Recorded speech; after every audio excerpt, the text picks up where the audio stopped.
Helping you make that playoff push in Week 12. This is Fantasy Football Today on CBS Sports Network, presented by BetMGM, the sportsbook born in Vegas. I'm Dave Richard. I'm joined by fantasy editor extraordinaire Dan Schneier, who was ahead of the curve on Derrick Henry during the preseason. You probably heard him talk about Derrick Henry on our podcast. He was the only one drafting him with a top 15 pick, and I'm pretty sure his fantasy teams are benefiting mightily from it. We will talk about the Thursday night game. We will talk about the injuries in Week 12. We will start sit players at quarterback, running back, wide receiver, and tight end. Katie Mox will be by to do player props, and we will answer your questions when you send them to us using the hashtag AskFFT. Dan, let's start with the Thursday night game. A snow game. It was fun to watch. It was much easier to watch at home from the comfort of my couch with a blanket over my legs than if I were at the stadium. But the Browns came through with a win in the snow. Nick Chubb, big game. It was a 24-19 win. Had to double check that score. That seems like a rare score. Chubb, 2 touchdowns. He came through. Jameis Winston, Russell Wilson, they disappointed given the conditions. I don't think you could be that surprised by it. Pickens was a disappointment. David Njoku dropped a touchdown. But I think the biggest disappointment was Najee Harris and the fact that he didn't score. He didn't have a big game, especially against the Browns defense that coming into this matchup really hadn't been great at stopping the run. Are you concerned about Najee Harris moving forward, Dan? Without a doubt, Dave, because what I really took away from this was the health of Jaylen Warren. And we were told during the preseason, look, this is an Arthur Smith offense. Arthur Smith is not a coach and play caller who likes to lean on one back. And it felt that that might not be the case early in the season, mostly, I think, because Warren was hurt. Right now, Warren healthy, looking good out there, got even a red zone touch. I think he's going to be a bigger factor down the stretch. So I think we could be looking at Najee Harris as a very touchdown-dependent play on a weekly basis. Yeah, I'm not sure if this game is the signal that Jaylen Warren is now the lead back, but he did act that way in the game on Thursday. 57% of the snaps to Najee's 39%. He played all but 3 of the Steelers' 16 third down snaps. That's not uncommon for him to play on passing downs. Both of the snaps inside the 5, like you mentioned. It's going to be interesting, and I agree with you. I wonder if Najee Harris now is going to be somebody that fantasy managers are going to have a tough time starting. I don't think fantasy managers are going to have a tough time starting Jerry Jeudy, who came through with almost 15 PPR points. Let's call it 14 PPR points. That's close enough, especially in a game where Jameis Winston, and we had seen Jameis Winston throwing 40-plus times in his starts with Cleveland, 27 times. That's it. Given the conditions, given everything else, Jerry Jeudy came through. Do you look at him as a must start in fantasy moving forward? I do, and it's funny because that definition has been tossed around by us a bunch on FFT. I had a nice long argument with Adam about what is a must-start, but I consider him in the same range as a Jawan Jennings, who to me is a must-start, and it's a volume-based must-start. Mm-hmm. If you look at the numbers under Jameis Winston, he's raised the league average for air yards by almost a half a yard. That's how many deep attempts he's tried, and even last night in those conditions, he found a way to hook up with Jeudy further down the field than we saw from any other receiver in that game. So with Cedric Tillman having a mistake last night with the fumble, potentially an injury that might hold him out, Jeudy could get even more volume as we move forward. So I think Jeudy is someone that needs to be in your line, especially in PPR leagues. And especially in 3 wide receiver leagues as well. It's a slam dunk for him there. And finally, we might be seeing Jerry Jeudy, Jaylen Warren. They're getting their opportunities. Maybe they're going to be people who help you win a fantasy championship this season. That's going to put a wrap on the Thursday night game review. Let's talk about injuries for the other games in week number 12, starting with quarterback. And there's one to seriously watch out in San Francisco. Brock Purdy limited in practice each of the first 2 days of practice this week. Not a slam dunk that he's going to play either. Brandon Allen could be the starting quarterback for the San Francisco 49ers. And you brought up Jawan Jennings a second ago when you compared him to Jerry Jeudy, Dan. Do you worry about the 49ers pass catchers a little bit or a lot if there's no Brock Purdy when they take on the Packers?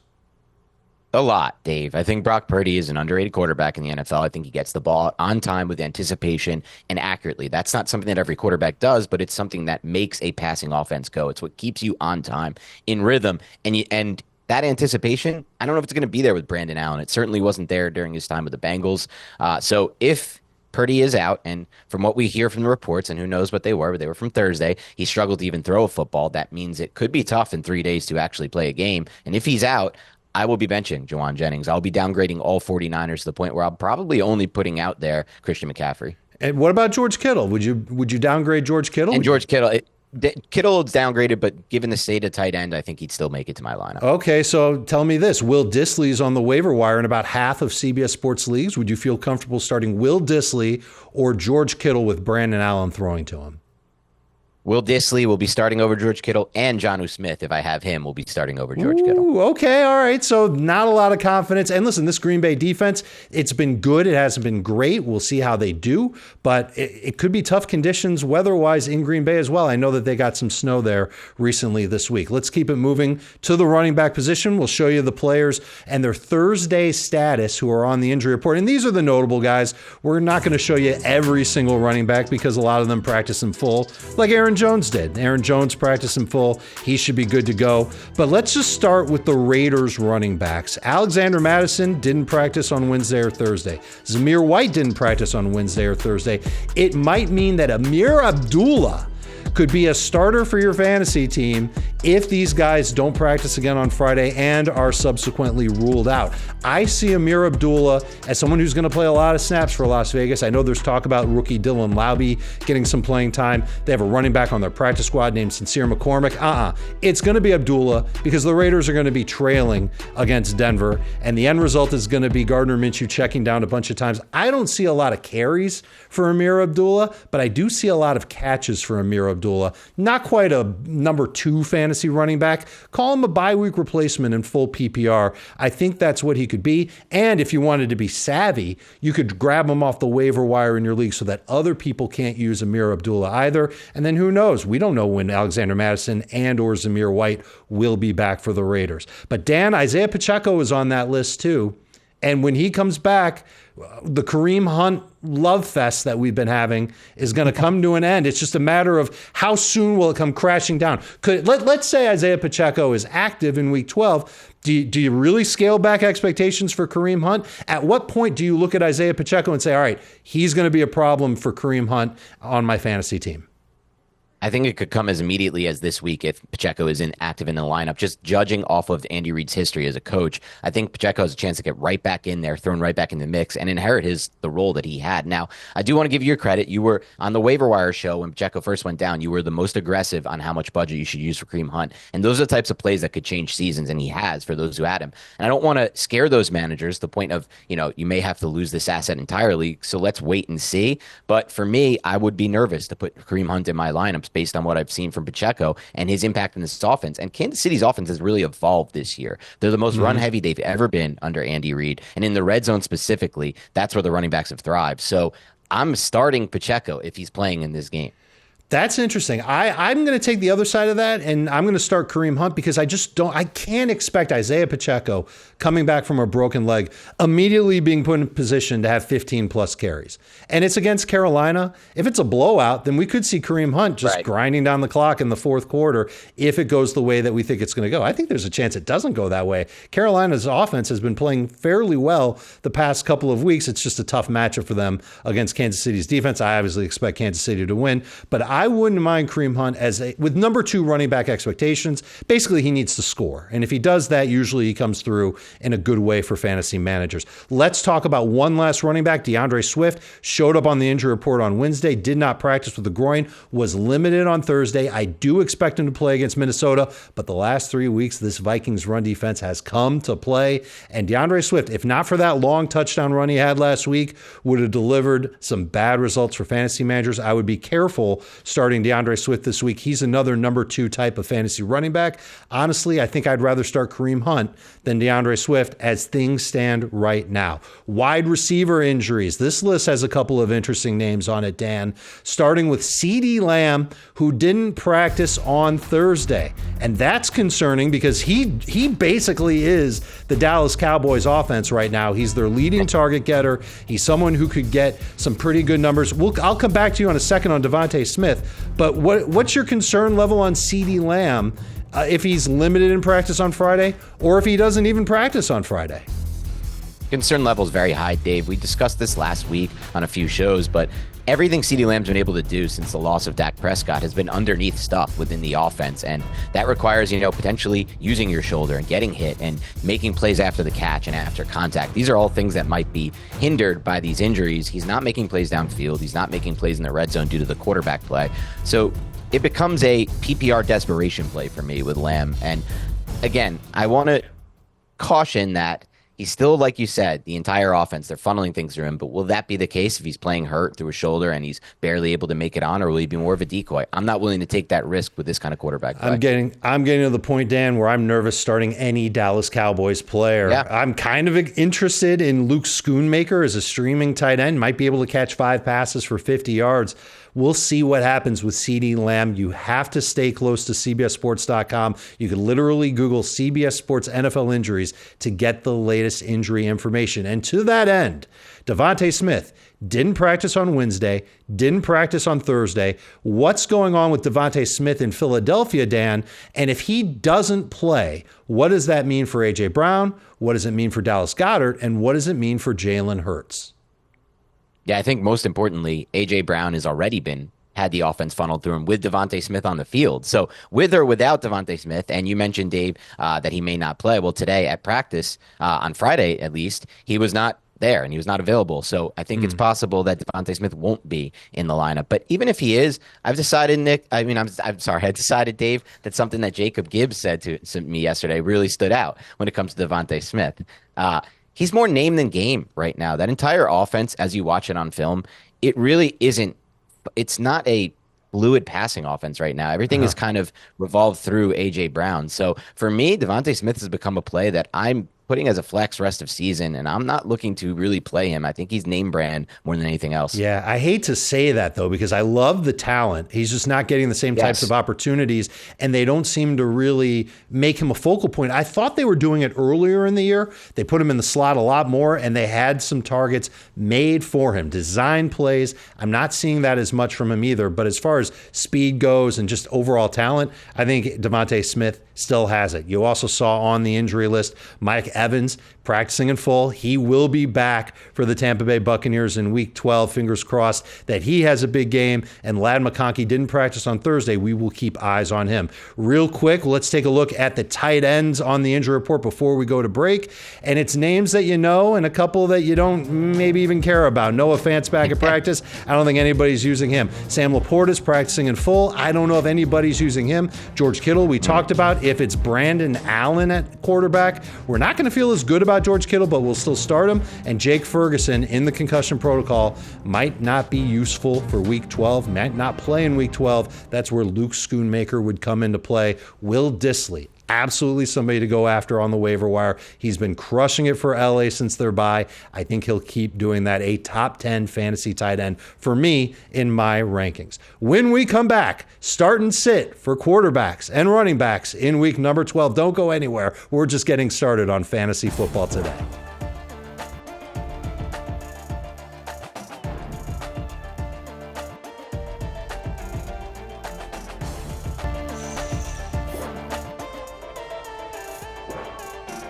Ranking players. It's what we do here in CBS Sports Fantasy Land, and that's what we're going to do right now on Fantasy Football Today. And it does you no good for us to tell you to start Lamar Jackson or Justin Jefferson. You know what to do with those guys. So we're going to give you some non-obvious players. We're going to put them in groups of 3, and we're going to rank them. And then you guys already voted on who you want to start. And we'll take a look at how you guys voted for each of these groups of 3. So we're going to begin ranking these 3 players, Dan. J.K. Dobbins, revenge game against the Ravens. Chuba Hubbard taking on Kansas City. Chuba's been so good this year. And Tyrone Tracy of the Giants going up against Tampa Bay. Who's your favorite of the 3, Dan? It's easily Tyrone Tracy. And no, that's not because I'm a Giants homer. It's because if you look at the games where Tommy DeVito started last year, he got the running backs involved in the passing game, and he made a big difference for the running backs in the passing game. I think that will carry over to this season. Tracy has been underutilized as a receiver. Now we're going to finally see it, in addition to everything else he's done as a runner. And then I have Dobbins and Hubbard coming in after him in that order. I like Tracy as well, and for the reasons that you said. So he's going to be first on the list for me. And Dobbins is going to be second for me. I worry a little bit when you think about that Ravens run defense, obviously they've been good all season long, but there were a couple of plays last week where Najee Harris, I know it's silly to think Najee Harris gaining yardage, he couldn't do it against Cleveland. Well, he was gaining yardage against the Ravens last week. I wonder if this is a matchup where the Chargers will say, you know what, physical wins, and Gus Edwards is the more physical running back than J.K. Dobbins. And when I watched Dobbins play last week, Dan, we saw him not really do much of anything because of his blocking through pretty much the first 3 quarters of the game. And then in the fourth quarter, he started to find some lanes, started to break through. He had the long touchdown run in the last minute of the game. So I'm not excited about Dobbins, and I'm a little bit nervous that he'll lose some work to Gus Edwards, but still a number 2 fantasy running back. Remember, week 12, 6 teams on bye. I would rank Dobbins much lower if there were more running backs to rank. And then Chuba Hubbard's third. And Chuba Hubbard, man, he looked great against the Giants. He's had a ton of volume all season long. 2 things are really working against him here. Number 1, the matchup against Kansas City. They've been outstanding against the run. Fewest yards per carry allowed to running backs this season, 3.1 yards per carry. That's not a lot. And number 2, Jonathan Brooks is coming back. And we don't know how much Jonathan Brooks is going to play. Could be 2 carries, could be 10 carries. We just don't know. And I'm a little bit worried that that'll eat into the upside of Chuba Hubbard in a game he might not even score in. So to me, Dobbins and Hubbard, more of low-end number 2 fantasy running backs. Tyrone Tracy, a high-end number 2 fantasy running back. We agree it's Tracy, Dobbins, Hubbard, and now it's time to see what the audience voted for. Who was their favorite running back of these 3? And they agree with us across the board. Tyrone Tracy, a runaway winner, followed by J.K. Dobbins and Chuba Hubbard. Was that fun, Dan? Did you enjoy that? I like that game. Let's do it again, but this time with crummier running backs. Austin Eckler has been hot for the Commanders. He's taking on the Cowboys. Bucky Irving at the Giants. Javonte Williams at Las Vegas. Who's your favorite? Who's your least favorite? I'm going with Bucky Irving as my favorite. I think what happens sometimes with teams in the second half of season, they focus on what was their most efficient way to move the offense in the first half, especially if it's a younger player like a rookie, and then they try to expand on that in the second half, build more of their offense around that player. And that player is Bucky Irving for the Tampa Bay Buccaneers. He's been a phenomenal player this entire season on an efficiency basis, and now he gets probably one of his best matchups of the year. The Giants' run defense, they've been all over the place in run fits. Their safeties are not playing the run well, and they've been pretty much a disaster from a schematic standpoint. I think that carries over this week. I think it's the breakout game for Irving. He's my favorite play. After that, Javonte Williams is number 2 for me. Eckler's last on my list. I don't think it's as much of a knock on Eckler as much so as I think it's a big week coming for Brian Robinson. I think the way that game will play out from a game script standpoint, it fits what Robinson does better. So I think he's the better play there. I know that if Jamie Eisenberg were here, he would tell you Brian Robinson is the start of the week. I'm expecting a big game from Brian Robinson, who scored in 6 of 8 games this season. I think he's going to score again against Dallas. Eckler probably won't score. That makes me nervous to trust him. So he's 3rd for me. And it's close between Javonte Williams and Bucky Irving. I love where your head's at with Bucky Irving, but I know that he's going to split in the neighborhood of 50-50 with Rachaad White, and Rachaad White has actually been dominating in terms of third downs, passing downs, work inside the 5. So far this season, it would take a fundamental switch from the coaching staff to give more of that to Bucky Irving. I'm going with Javonte Williams at the top of my list here. Played 68% of the snaps for Denver last week when the game was in the balance. Once it was a blowout. Once Denver was up by 22 points, you didn't even see Javonte Williams, and he still looks like the best running back that the Broncos have. So maybe he got a kick in the pants 2 weeks ago when Audric Estime was promoted to the starting lineup and he played more than Javonte Williams. Williams responded last week. Good physical runner, good in the pass game, and taking on a Raiders defense that is so beat up from front to back. I see Denver having a monster game and Javonte Williams scoring a touchdown and maybe getting 70 yards on top of it with 3 or 4 catches. So I'm going to take Javonte first, Bucky Irving second, Austin Eckler third. Let's see what the audience went with. They chose Bucky Irving. They're with you, and it's not even close, Dan. 55.5% for Bucky Irving. And look at this. They're not buying Javonte Williams at all. I know Adam Azer agrees with that sentiment. Eckler is second. Javonte Williams third. They don't want to trust Javonte Williams, so I guess I'm going against the grain there. Let's move it to the quarterbacks. 3 quarterbacks to talk about here. Jordan Love against San Francisco. Anthony Richardson. I thought he looked good last week. I'll talk about that more in a minute. He's taking on Detroit. Tua Tagovailoa at the Patriots. Who's your favorite of these 3, Dan?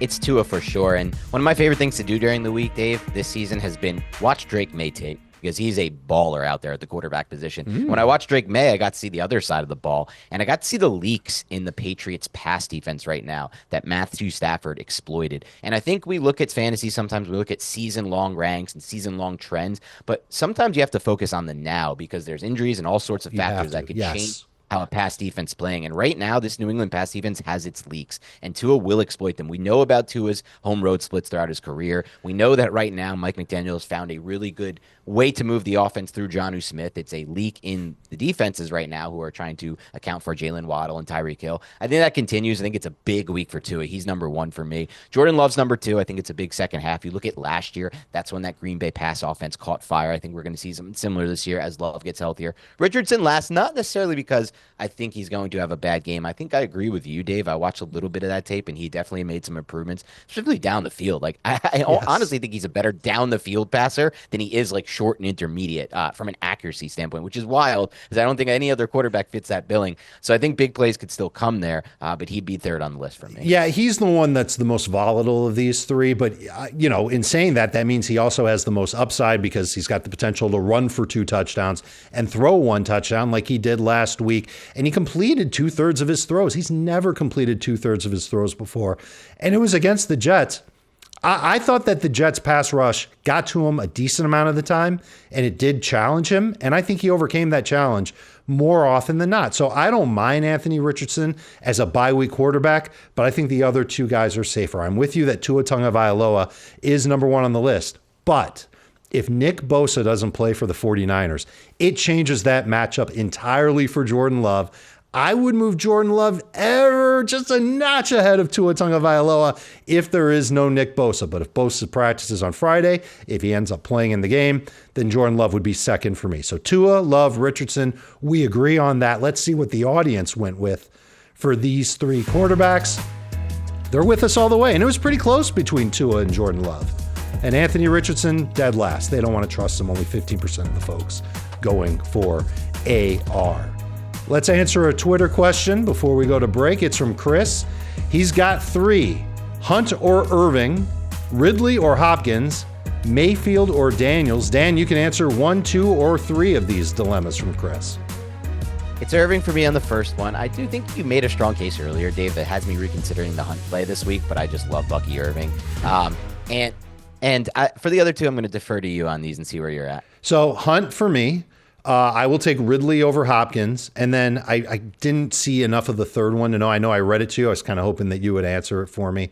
So we're going to have to get back to Chris after the show and let him know the answer to that question. That's on me for not seeing the third question and thinking about it and giving a thoughtful answer for Chris. Let's rank some wide receivers and tight ends when we come back here on Fantasy Football Today.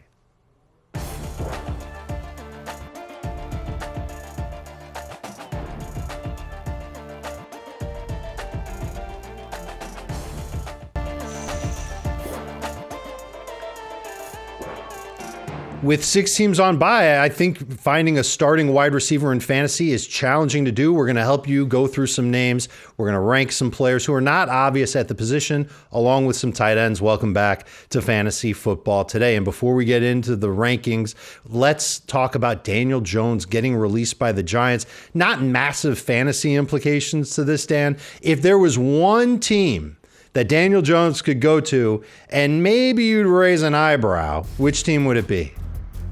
I think the nightmare scenario for all Giants fans is he signs with the Cowboys and he starts Thanksgiving game against Tommy DeVito. And it's not impossible because once he clears waivers, and he will because no one wants to pick up that contract, he becomes a free agent. And any team that signs him can then get a compensatory pick back in the offseason if once he's a free agent, he signs with another team. And the Cowboys have been big on playing the compensatory pick formula. So I wouldn't be surprised to see it play out. I don't know if he'll actually start, though, for them at any point. No, that would be a little bit of a tough squeeze for him to start on Thanksgiving against the Giants, although it would make that game much more interesting. All right, speaking of interesting, I've got some interesting trios of wide receivers for you to rank, sir. Let's start with the first 3 names. Tank Dell, who's kind of been a disappointment this year, going up against Tennessee. DJ Moore, who's also kind of been a disappointment this year, going up against Minnesota, and Calvin Ridley, who was a disappointment, and then really since DeAndre Hopkins got traded, has been good for Tennessee. I don't mean to influence you here, Dan, but you can rank these guys. Who's your favorite of the three? I think consensus would say Ridley, but I'm going with DJ Moore here. I got a chance to watch some of what the Bears did last week offensively for Beyond the Box Score earlier this week, and I like the change for DJ Moore right now. I like the routes he's being used on, and I think moving forward, this new offense will fit him better, and he's going to be a safer play. Ridley scares me a bit, but he's number 2. He scares me because he's at Houston. I think the pressure is going to be there. I think just generally speaking, we're going to be looking at a sub 150-yard passing game from Will Levis, which will impact that. Tank Dell, though, he's last for me. Like you said, it's been a disappointing year for him. The entire Texans offense in year 2 with Bobby Slowick has taken a step back as they've had more tape on that offense, so he's last for me. And then on top of that, Joe Mixon has been running like a man-possessed top 3 type of fantasy running back for the rest of the season. And Tank Dell really thought that he would take off after Stephon Diggs got hurt, and we haven't quite seen that from him. So I agree that Tank Dell's third. I'll take Ridley first, just because I think that he's going to continue to get volume from Will Levis. Had a long touchdown called back last week. We wouldn't even be having this conversation. If that touchdown had counted, everybody would be starting Calvin Ridley. But I like him the best. DJ Moore is going to get short targets. His ADOT last week was under 1 yard. That makes me nervous for him as a big playmaker. I don't know if he's got that in his game right now, and that's more about Caleb Williams than it is DJ Moore. So for me, it's Ridley, then Moore, then Tank Dell. So we agree on Dell. Let's see what the audience said as they were allowed to vote for these three. They like Ridley going away. Look how close it is, though, between DJ Moore and Tank Dell.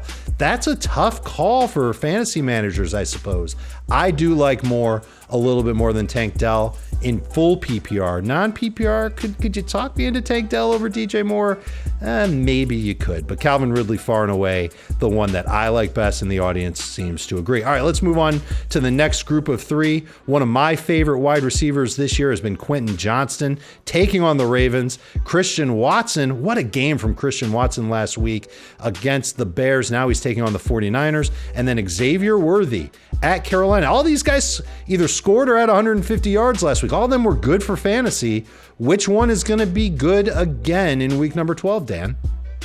It's funny because we look at the last group of names and those seem like more of the, we play these guys. We draft them to play these guys. I like all three of these guys better than all three of the last guys we named at this stage of the season, which kind of shows the landscape. And at one point, Dave, I'd love to have a conversation with you about how much the fantasy landscape has changed. And we may be getting back to the days where we go running backs every pick through the first 2 rounds. Because if I re-rank the players right now, my top 12 players are all running backs. But for this question, I'm going with Christian Watson first. Love the role he had last week. And the one thing about Christian Watson, he has been, when on the field on a per snap basis, one of the best touchdown scorers in the NFL on red zone snaps. We haven't seen that yet this year. I think we'll see that in the second half, starting with this week with the touchdown. Number 2 for me is Quentin Johnston, though I do like Xavier Worthy. This could be a get-right game for every Chief against the Panthers. But Johnston, at this point, we're looking at a potential shootout with Baltimore. And in addition to that, they keep running him on these rail routes where the entire defense is focused on every other player, and he gets these one-on-ones. And Herbert on the backside it's usually on the backside of a play, comes off the play side, one of the best processors in the NFL right now, finds him on the backside and hits him. And I think we're going to see a couple big plays from Johnston in this game.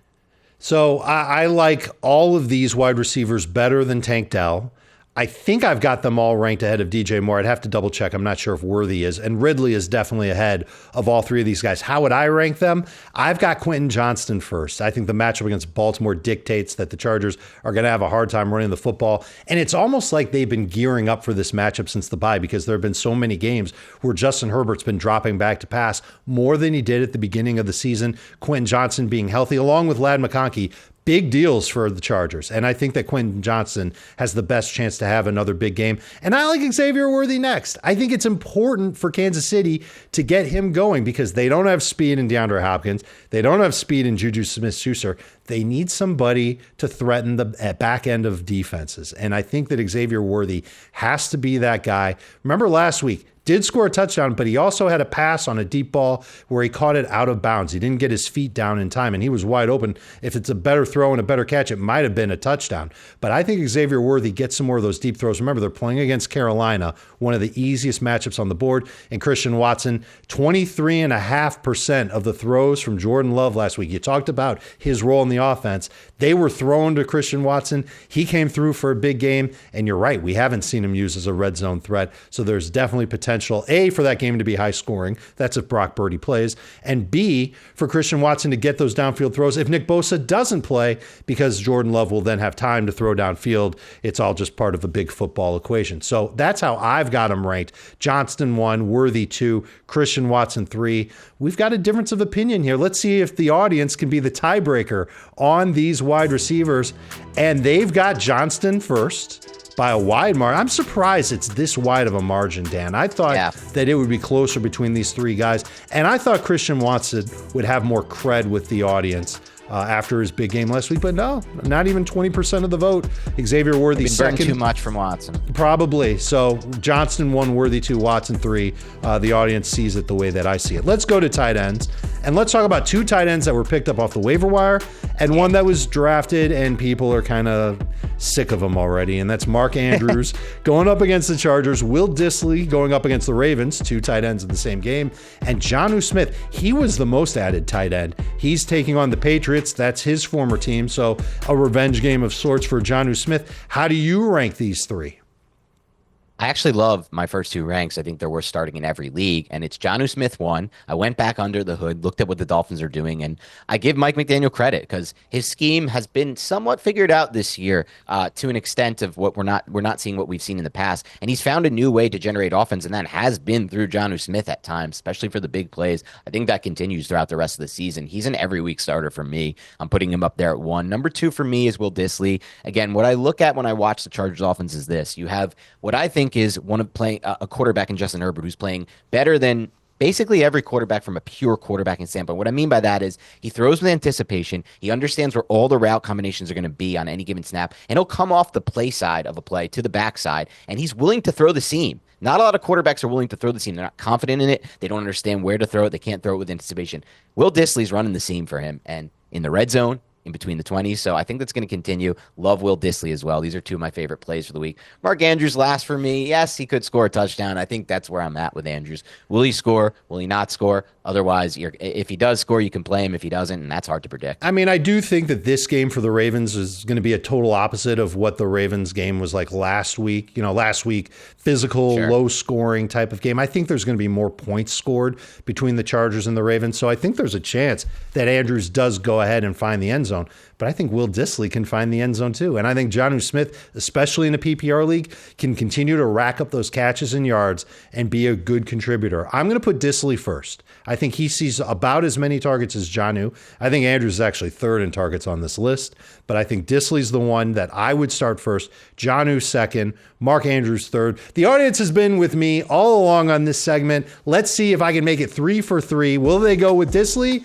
Nope, they're going with Dan. They like Jonnu Smith the most. And it's close between Smith and Dissly, 44% to 35.6%.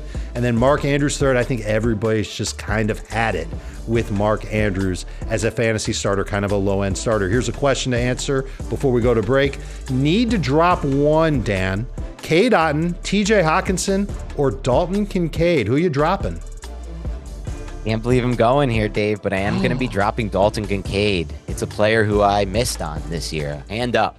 Because I thought he was going to be awesome. I thought they would revolve the offense through him. They're not going to do that. They haven't done that. And so I just don't really see the appeal of Kincaid rest of season outside of some touchdowns. I understand where you're coming from on that, but TJ Hawkinson, I think if he were on the waiver wire, I'm not sure that there would be a line forming to pick him up. I think there would be a line forming for Dalton Kincaid, even though Kincaid has not hit expectations whatsoever. That's an interesting call. I didn't expect you to say that. I would have dropped Hawkinson, but it's close between those two. Clearly, you're not dropping Cade Otton, who should assume the Chris Godwin role in Tampa rest of season, and a top 5 fantasy tight end who I would start ahead of Dissly, Jonnu, and Andrews in week number 12. Dan, it was great having you with us. Thank you for being here. When we come back, Katie Mox takes his place. Some would say that that's an upgrade as she goes through her favorite player props of the week. The BetMGM Player Prop Challenge is next here on FFT.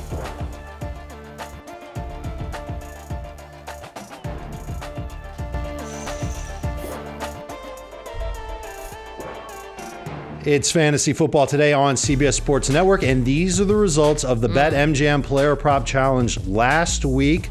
You see, Katie went 3-2, I went 3-2, Jamie went 2-3. Derrick Henry getting that first touchdown. That was big for all of us.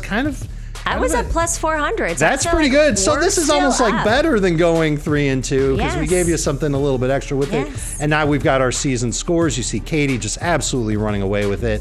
I'm 1 game over. Jamie's 1 game under. Jamie will attempt to catch me this week. And Adam Azer, I mean, hey, just as long as you don't fall behind Adam Azer, you're doing fine. You're doing okay. He's only a few games behind, though. He doesn't play as much. Yeah, that's true. But, I mean, if he did play, it would be even worse. I mean, that's just the way that it is with Adam. Jamie Eisenberg joins us as well.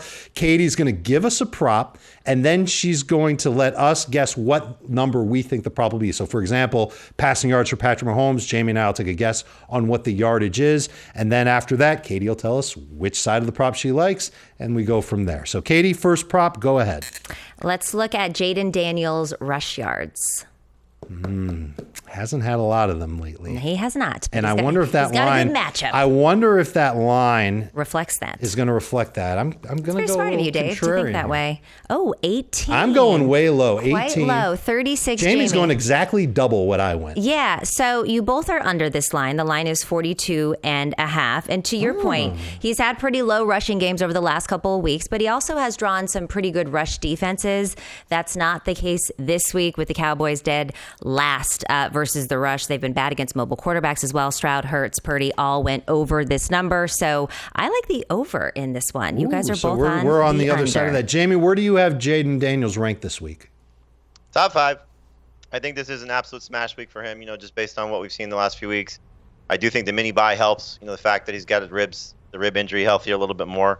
They're due, and I think it was the Heath is the one I think that said it on our show this morning that after years of the Cowboys just beating up on the Commanders, now the Commanders get to beat up on the Cowboys. Yeah. I know a lot of Commanders fans who are looking forward to that. Okay, so that's the first player prop. Yeah. Now you've all seen how it goes. Katie, go ahead with the second prop. All right, Hunter Henry and his receiving yards. Hunter Henry and his receiving yards. This is not going to be a high number.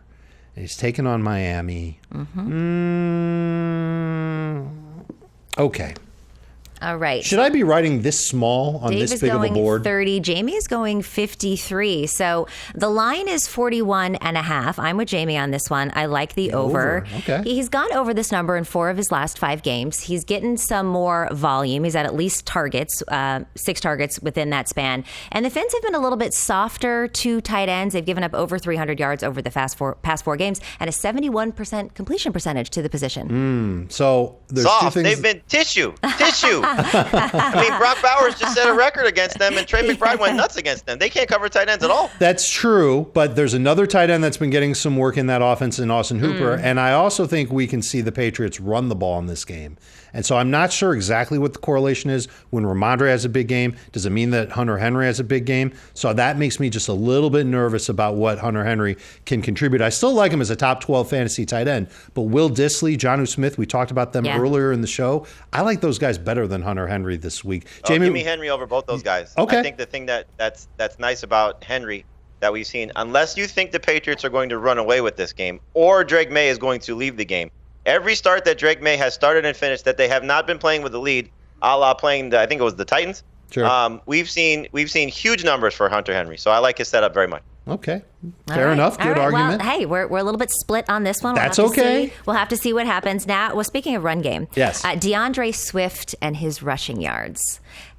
If obviously we know that he's questionable, seems to be trending towards playing, but he is nursing the groin injury. I'm going to write my number bigger. Wow. This time. Okay. It's a big number that you wrote bigger. It is a big 58 number. for Dave, 48 for Jamie. So interesting. The line is 59.5. I'm going under on this one, which you guys are both under on that as well. Now he does average over this mark.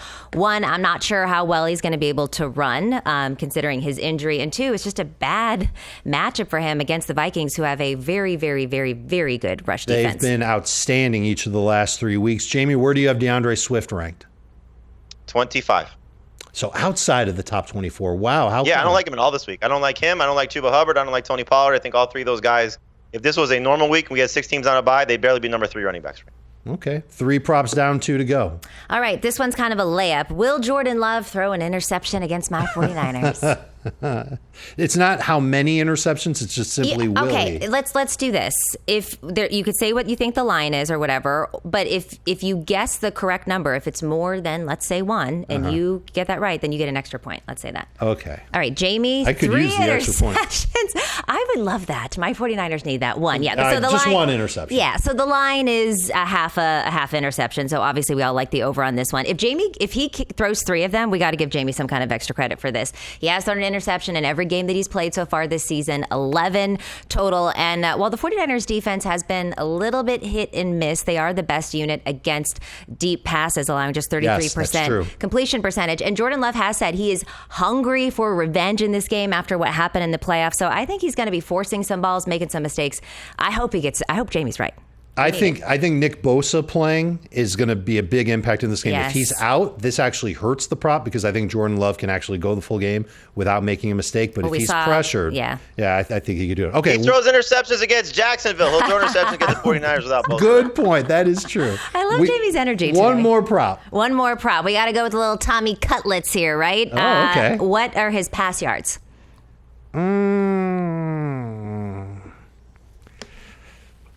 145. 145 for Dave. Jamie's thinking about this one. 1 billion. He's just taking the over. Well, taking the over. Well, okay, the line is 179.5. I'm on the under with this one. I'm with you, Dave. Okay. I looked at the stat. Of 53 quarterbacks who played at least 80 snaps last season, only 2 quarterbacks had a lower success rate. It was Bailey Zappi and Tim Boyle. So not good. Not good. He only hit over this number 2 times of 7 games played last season. He's got to face a Bucs team coming off a bye, and Todd Bowles can dial up some pressure. Yeah, we know he can do that, and that definitely could absolutely hurt that. And I'm thinking about Malik Neighbors and what that means for him. And Malik Neighbors is a number 2 fantasy receiver for me. I want an asterisk on this one because I'm going to take the under. Malik Neighbors did not practice on Friday. So if Neighbors does not play, obviously it's 0 billion. Right. Nothing. Right. Negative 75 billion yards. We'll take that into consideration, Jamie. When we come back. If Neighbors plays, I'll take the over. If Neighbors is out, I take the under. Okay, good enough. When we come back, we're answering your social media questions. #AskFFT.